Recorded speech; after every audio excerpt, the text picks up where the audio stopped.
Iran നടത്തിയ ആക്രമണങ്ങളിൽ Persian ഗൾഫിലെ യുഎസ് സൈനിക താവളങ്ങൾക്കും ഉപകരണങ്ങൾക്കും വൻ കേടുപാടുകളാണ് സംഭവിച്ചിട്ടുള്ളതെന്ന് റിപ്പോർട്ട്. പ്രാഥമികമായി വിലയിരുത്തപ്പെട്ടതിനേക്കാൾ കൂടുതൽ നാശനഷ്ടങ്ങളുണ്ടെന്നാണ് വിവരം. ഇത് പരിഹരിക്കാൻ കോടിക്കണക്കിന് ഡോളറുകൾ ചിലവിടേണ്ടി വരുമെന്നും യുഎസ് ഉന്നതോദ്യോഗസ്ഥരെ ഉദ്ധരിച്ച് NBC ന്യൂസ് റിപ്പോർട്ട് ചെയ്തു. ഫെബ്രുവരി 28 യുദ്ധം ആരംഭിച്ചതിന് പിന്നാലെ മേഖലയിലെ വിവിധ രാജ്യങ്ങളിലെ യുഎസ് താവളങ്ങൾക്ക് നേർക്ക് ഇറാൻ ആക്രമണം നടത്തിയിരുന്നു.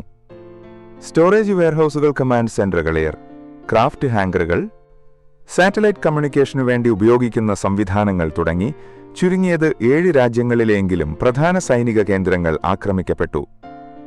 മാത്രമല്ല, സൈനിക നീക്കത്തിനും നിരീക്ഷണത്തിലും നിർണായകമായ റൺവേകൾക്കും റഡാർ സംവിധാനങ്ങൾക്കും ചില വിമാനങ്ങൾക്കും ഉൾപ്പെടെ കേടുപാടുകളുണ്ടായിട്ടുണ്ട്. യുഎസിന്റെ കരുത്തുറ്റ പ്രതിരോധ സംവിധാനങ്ങളെ ഭേദിച്ച് ഒരു പഴയ ഇറാനിയൻ F-5 വിമാനത്തിനുള്ളിൽ കടന്ന് ആക്രമണം നടത്തിയ സംഭവവും ഉണ്ടായിട്ടുണ്ട്. ഇറാന്റെ ആക്രമണത്തിലുണ്ടായ നാശനഷ്ടങ്ങളെക്കുറിച്ച് പൂർണ്ണമായ വിവരം യുഎസ് പ്രതിരോധ വകുപ്പ് പുറത്തുവിട്ടിട്ടില്ല.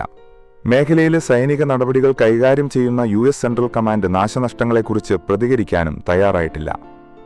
അതേസമയം, വിഷയത്തിൽ സുതാര്യതയില്ലാത്തതിൽ ചില റിപ്പബ്ലിക്കൻ പാർട്ടി പ്രതിനിധികൾ കടുത്ത അമർഷത്തിലാണെന്നും റിപ്പോർട്ടിൽ പറയുന്നു. ആഴ്ചകളായി ചോദ്യങ്ങൾ ഉന്നയിച്ചിട്ടും, പ്രത്യേകിച്ച് പെന്റഗൺ റെക്കോർഡ് ബജറ്റ് ആവശ്യപ്പെടുന്ന സമയമായിരുന്നിട്ടുകൂടിയും വിഷയത്തെക്കുറിച്ചുള്ള സമ്പൂർണ്ണ ചിത്രം ലഭിക്കുന്നില്ലെന്ന് റിപ്പബ്ലിക്കൻ പ്രതിനിധി വിമർശിച്ചു.